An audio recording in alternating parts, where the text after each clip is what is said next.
landing gear failed. It then slammed into a concrete structure and burst into flames. The police and government are investigating the crash, but 4 months on, the cause hasn't been established and no one's been charged. Now, 72 of the bereaved relatives have submitted a criminal complaint, accusing the airline, the transport minister, and officials of negligence. One relative, who lost her father in the crash, said in a statement, "We can't stop feeling deep anger and despair over the fact there has been little progress." In the BBC reporting, BBC News. Vietnam's Prime Minister has demanded that officials have rules to crack down on counterfeit goods and smuggling. Some maintain that fake items made in Vietnam are sold widely on social media. Our Asia-Pacific regional editor, Celia Hatton, reports. This push from the top comes as Vietnam is struggling to work out a new U.S. trade agreement. In light of the threat of 46% import taxes that could soon be imposed on Vietnamese exports to America. Analysts say this could cripple Vietnam's manufacturing industry. U.S. officials say Vietnam needs to do far more to actively combat the counterfeit production of U.S. goods and the fraudulent transmission of Chinese-made goods through Vietnam into the U.S. market. Thousands of workers at Ford's European headquarters in Germany have formally walked out for the first time since the plant opened on this cost-cutting plan. Last November, the US carmaker announced it wants to cut around 14% of its European workforce, blaming government support for electric vehicles and lack of demand. Ford has declined to comment on the strike due to ongoing negotiations. China's handed a suspended death sentence to the former chairman of one of its top computer chip makers. Chinese prosecutors say Zhao Weiquo bankrupted Tsinghua Warsaw by treating it like his private fiefdom. They accuse him of spending vast sums on real estate and gambling. Under Chinese law, his death sentence will be converted to a life sentence if he doesn't commit any crimes in the next 2 years.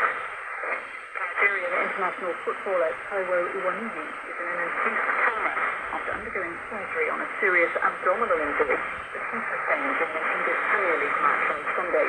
The striker collided with goalposts during a 2-2 draw between his team, Nottingham Forest, and rivals Leicester City. He is due to undergo further surgery on Wednesday. That's the latest BBC News.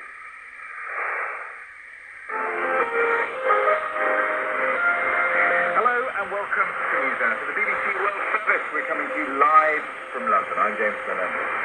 And we're going to start today with Syria and that remarkable meeting between President Trump and the Syrian President Ahmed in Saudi Arabia today. Remarkable because it's the first meeting in a quarter of a century between leaders of the 10 countries. Because there was a time when Mr. Shara was a sworn enemy of the United States as a jihadist commander affiliated to al-Qaeda fighting in Iraq in the years after America's invasion. Well, he long ago renounced his past ideology and has now promised to rebuild Syria as an open and pluralistic country following the end of the Assad dictatorship. And it's on that basis that President Trump on Tuesday announced he was lifting U.S. sanctions and today met his Syrian counterpart.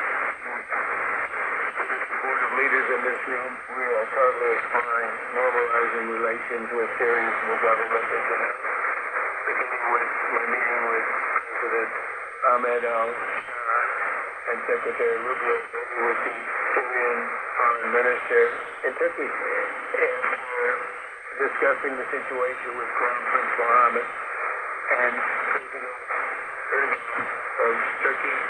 I am also ordering the cessation of sanctions against Syria to give them a fresh start. Lifting sanctions is a complex process. Some of them are enshrined in U.S.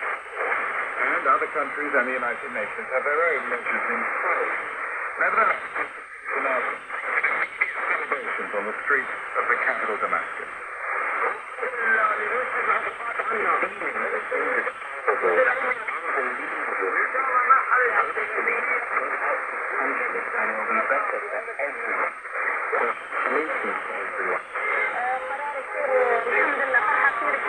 Incredible happiness for all Syrians. Great outcome. Construction will return, the refugees will return, everyone will return. The crisis will drop. There is good to come, God willing. Good things are coming our way. Well, earlier this month, my colleague Tim Franks was in